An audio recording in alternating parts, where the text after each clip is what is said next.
Сәлем достар, біз бұған дейін трафик және танымалдылық мақсатымен жарнама жасап үйрендік. Қазір мен сіздерге қатысу, вовлеченность мақсатындағы жарнама түрін көрсетемін. Алдындағыдай толық көрсетудің қажеті жоқ деп ойлаймын.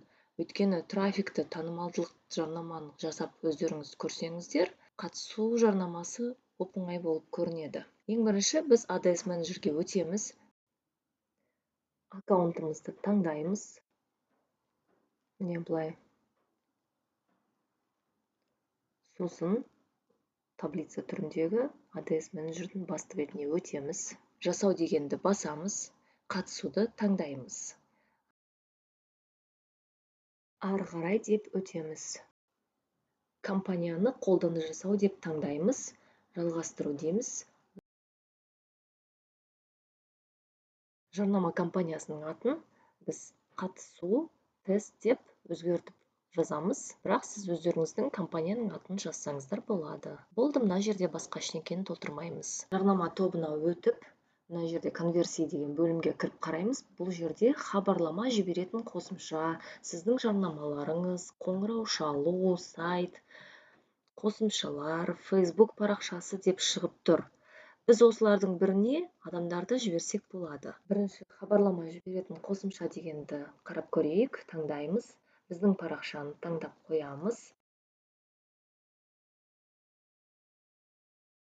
Мессенджерді алып тастаймыз. Мен онымен қолданбаймын, сондықтан алып тастаймын.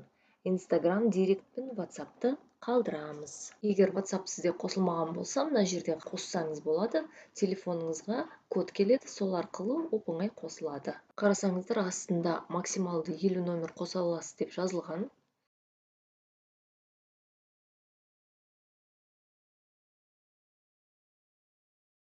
Нәтиже мақсатымызды максималды жазба қалдырғандар немесе сілтемеден өту дегенді таңдауға болады.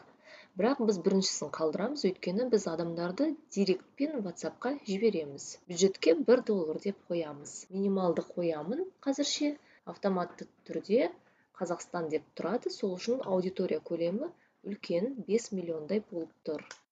Қамтуы 1400 адамға дейін, 0-ден 6 адамға дейін жазады дейді. Уақыты мен күнін кіріп, керек болса ауыстырамыз. Қатысу мақсатында мекенін Қазақстан не Алматы деп қойсақ болады.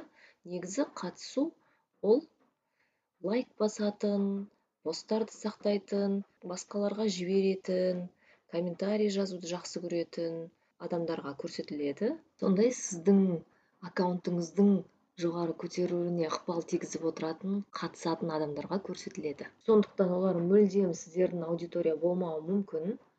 Бірақ жарнаманы жақсылап, әдемілеп жасасаңыздар, мақсатты аудиторияны табуға да болады. Өздеріңізге керектісін таңдайсыздар. Қазақстанды алып тастап, Алматыны қояйық. Фейсбукте Алма-Ата деп іздейсіздер. 40 километрді қалдырамыз. Аудитория 2.200.000 деп тұр, 6 адам жазады деп тұр. Мына құсбелгіні алып тастаймыз. Егер бұны алмаса, басқа керек емес адамдарға көрсете бастайды. Facebook, сол үшін алып тастаймыз. Ол бізге керек емес.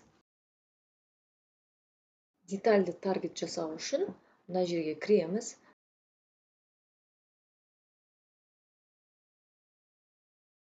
Жасын 22-ден 59-ға деп қояйық. Детальді таргет критерийлерінде сұлулық деп таңдайық. 343 мың адам деп тұр. Сұлулық салоны деп алсам аудиторияны. Мына жерде ешқандай өзгеріс болмайды, сондықтан оны алмаймыз. Косметика деп алсам ештеңе өзгермейді. Бәрі мына сұлулық деген критерийдің ішінде таңдалып тұр. Сондықтан соны ғана қалдырамыз. Әрі қарай жарнама платформасын таңдаймыз. Қолмен таңдауды аламыз. Facebook, Instagram'ды ғана қалдырамыз. Marketplace пен видеолентаны алып тастаймыз. Мыналарды қалдырамыз. Қалғанын алып тастаймыз. Бәрі алдыда жасағандай, еш өзгеріс жоқ. Жоғарыға шығып, атауын өзгертеміз. Алматы 22:59 сулық деп жазамыз.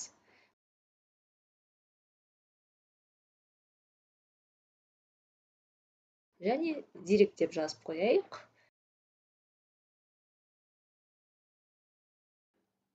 Сонымен жарнама тобын жасап біттік. Енді біз ары қарай жарнамаға өтеміз. Ады 1 деп атауын өзгертеміз. Мына жерде не жарнама жасау, не дайын қолдану деген бар. Біз тез болу үшін дайын пост ала салайық. Мына құсбелгі қала берсін. Пост таңдаймыз, Инстаграмға өтіп.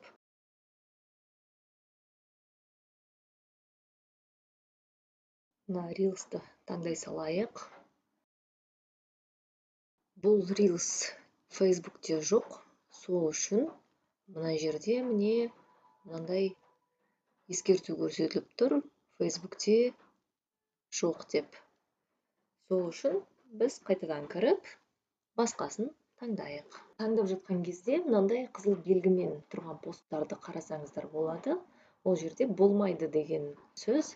Мысалы, мынаны оқып қарасақ, бұл постта қимылға шақыру белгісі жоқ деген сияқты нәрселер жазылып тұр. Ондайларды біз жарнамаға жібере алмаймыз. Бір постты таңдайын. Бір жақсы бұндай посттардың өзінің мәтіні бар, бөлек мәтін жазып керек емес. Жалғастыру деп басамыз.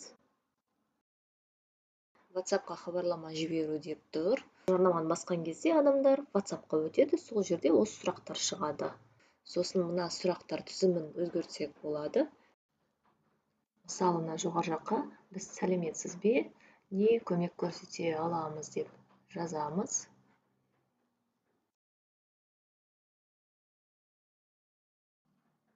Сосын мына бірінші сұрақ деп тұрған жерге салонның қызметтері туралы айтып бересіз бе деген сұрақ қоюға болады.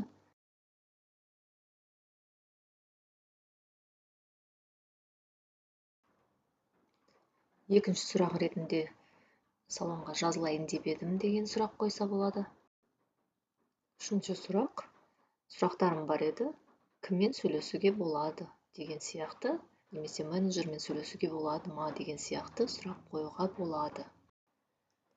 Міне ол сұрақтар WhatsApp-та немесе директте осындай болып көрсетіліп тұрады. Олар бір сұрақты таңдап, ары қарай сіздерге хабарлама жібереді. Сіздер ары қарай олармен қатынас жасайсыздар. Сақтау деп басып шығамыз. Бізде міне осындай пост болады. Оның астында жаңағы чат WhatsApp-қа өтетін. Біз мына қосымшаны таңдаған жарнама түрін жасадық. Енді келесі көрейік. Жаңа жарнама тобын жасаймыз.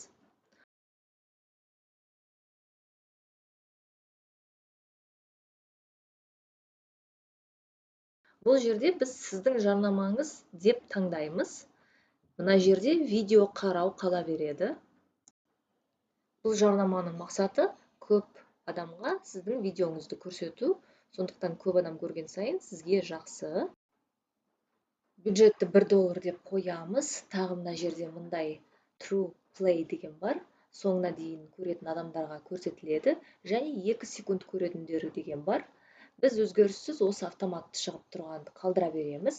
Бюджетті қойдық, мерзімін ауыстырасыз керек болса, мекенін Қазақстан деп қалдырсаңыз болады, немесе Алматы деп өзгертейік. Алматы 40 километр. Мына құсбелгіні алып тастаймыз. Қараймыз прогнозды ақпаратқа. 1.700.000 аудитория, қамтуы 732 адамға дейін көрсетіледі. 92 адам көреді. Аудиторияны детальдауға да, детальдамауға да болады. Сұлулық деп қоя салайық. Мына жерде ешқандай көп нәрсе өзгермеді. Жарнама жүретін платформаларды да өзгертеміз. Қолмен деген таңдаймыз. Facebook, Instagram'ды қалдырамыз. Marketplace пен видеолентаны алып тастаймыз. Мыналардың бәрін алып тастаймыз. Жоғарыға шығып, жарнама тобының атауын өзгертеміз. Алматы 18 плюс сұлулық видео көрсету деп өзгертеміз.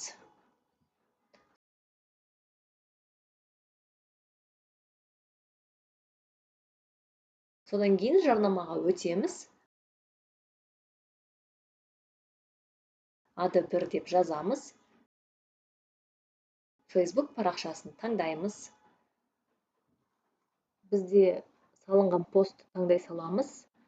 Таңдауға кіріп, Instagram'нан керек постыны таңдап, ары қарай деп басамыз. Өзінің бұл жерде мәтіні бар, сол үшін мәтін жазу керек емес. Хабарлама жіберу деген жіберу бастырмасын таңдаймыз.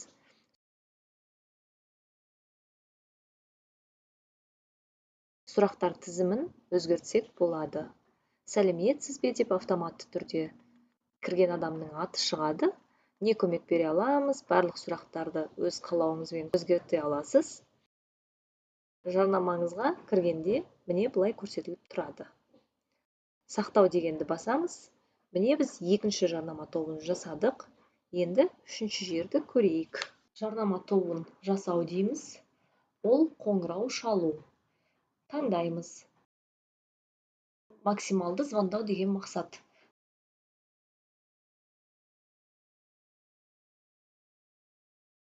Facebook парақшасын таңдаймыз. Бюджетті қоямыз. Мерзімін керек болса өзгертеміз. Мекенін Алматы деп таңдаймыз. 40 километрді қалдырамыз. Қос белгіні алып тастаймыз. Детальді таргетті де керек болса өзгертесіз. Келесі жарнама жүретін платформаларды өзгертеміз. Қазір мен бұны істемей қояйын. Сонымен $1 аудитория саны 4.400.000-ге дейін болып тұр.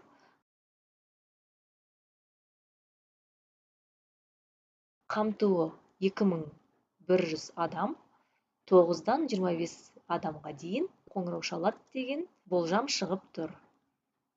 Жарнама тобының атауын Алматы 18+ кол деп өзгертеміз. Енді жарнамаға өтеміз. Ады бір деп жазамыз. Парақшамыз автоматты түрде шығып тұр. Бар постты қолдану деп таңдаймыз. Таңдау деп Instagram'ға өтеміз. Ол жерде керекті бір постыны таңдап аламыз. Жалғасы деп басамыз. Өстіп біз осындай жарнама түрін жасадық. Жарнаманы көрген адам оны басқанда, ол ешқайда өткізбейді. Тек сіздің телефон номеріңіз шығады, сонда басып, сіздерге қоңырау шалады. Енді келесі жарнама тобын жасайық. Үш нүктені басып жарнама тобын жасау деп басамыз.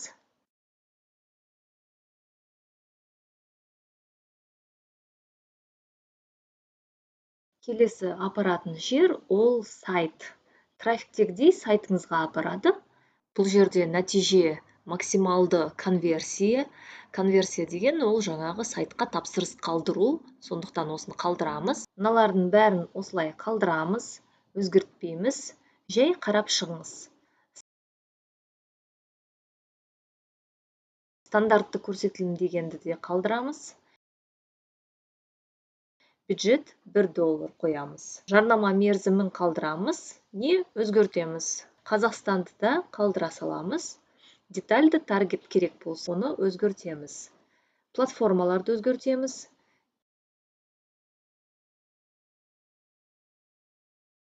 Керек емесін алып тастаймыз. Facebook керек болмаса, оны да алып тастауға болады. Marketplace видеолентаны алып тастаймыз. Мыналардың бәрі керек емес.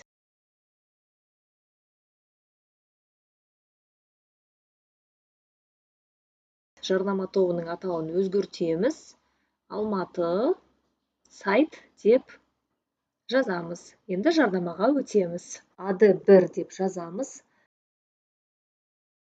Парақшамызды таңдаймыз. Салынған постты қолдану деп таңдаймыз. Мына жерге сайтқа сілтеме қоямыз. Менде сайт бар, сондықтан мен соның сілтемесін қоя саламын. Сізде сайт жоқ болса, бұл жарнаманың түрін қолданбасаңыздар да болады.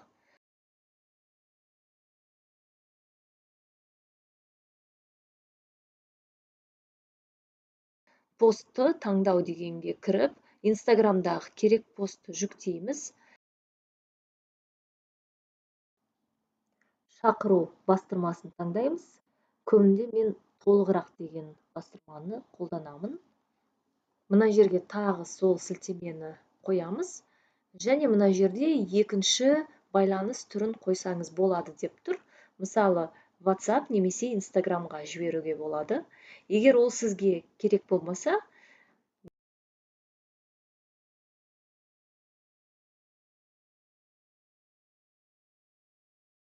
менде сияқты, онда сіз жоқ деп алып тастасаңыз болады. Болды, бұл жарнама түрінде жасап біттік. Келесі жарнама түрін жасайық. Жаңа жарнама тобын жасау дегенді басамыз. Ол бізде қосымша жасау. Бізде қосымша жоқ, дайын. Сол үшін біз Facebook парақшасын деп таңдаймыз. Егер адамдарды сол жерге жіберсеңіз, лайк басып, парақшаңыздың белсенділігін көтереді. Парақшамызды таңдаймыз. Бюджет $1 деп қоямыз. Мерзімін қоямыз. Мекенді өзгертеміз керек болса. Детальды таңдау жасаймыз керек болса. Платформаны таңдаймыз. Оны да қоямыз. Бұл жерде тек Facebook'ты көрсетіп тұр. Көріп тұрғандарыңыздай. Facebook, лента, Reels, Stories, соларды қалдырамыз. Іздеуді де қалдырсақ болады. Аудитория саны 2.800.000 адам деп тұр. 517 адам ол қамтуы. Парақшаға 72 адам лайк қояды деген болжам көрсетіліп тұр. Жарнама тобының атауын өзгертеміз жоғарыға шығып. Алматы, Facebook деп жазсақ болады.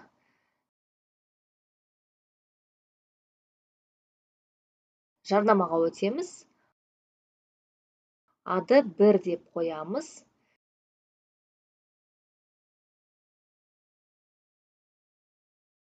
Facebook парақшасы осы. Осында адамдар кіріп, лайк басады. Бұл жерде біз жарнамаға не сурет, не видео салу керекпіз. Алдыңғыдай дайынын ала алмайды екенбіз. Мәтін жазамыз, әрі қарай деп.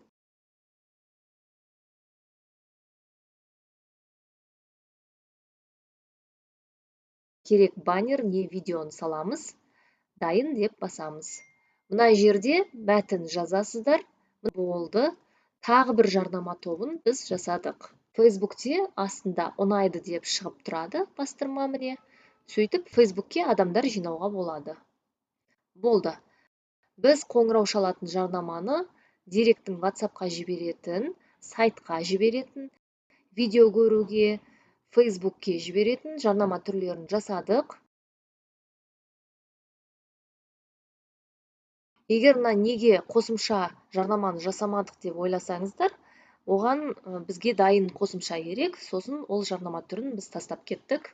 Қосымша жүктеу деп жарнама түрін жасауға болады. Сіздерге пайдалы болды деген ойдамын. Біз бүгін қатысу деген жарнама мақсатын жасадық. Ол жазушылар, подписчиктер жинағанға жақсы көмектесетін жарнама түрі. Өздеріңіздің бизнестеріңізде қолдансаңыздар болады. Назарларыңызға рахмет. Каналды қолдаушы ретінде каналға жазылуды ұмытпаңыздар. Өздеріңіздің таныстарыңызға жіберсеңіздер де болады. Олар өз бизнестерін, тауарларын дамытуға мүмкіндік алсын. Көбірек адам осындай пайдалы, тегін ақпарат алсын. Қолдауларыңызға тағы да рахмет.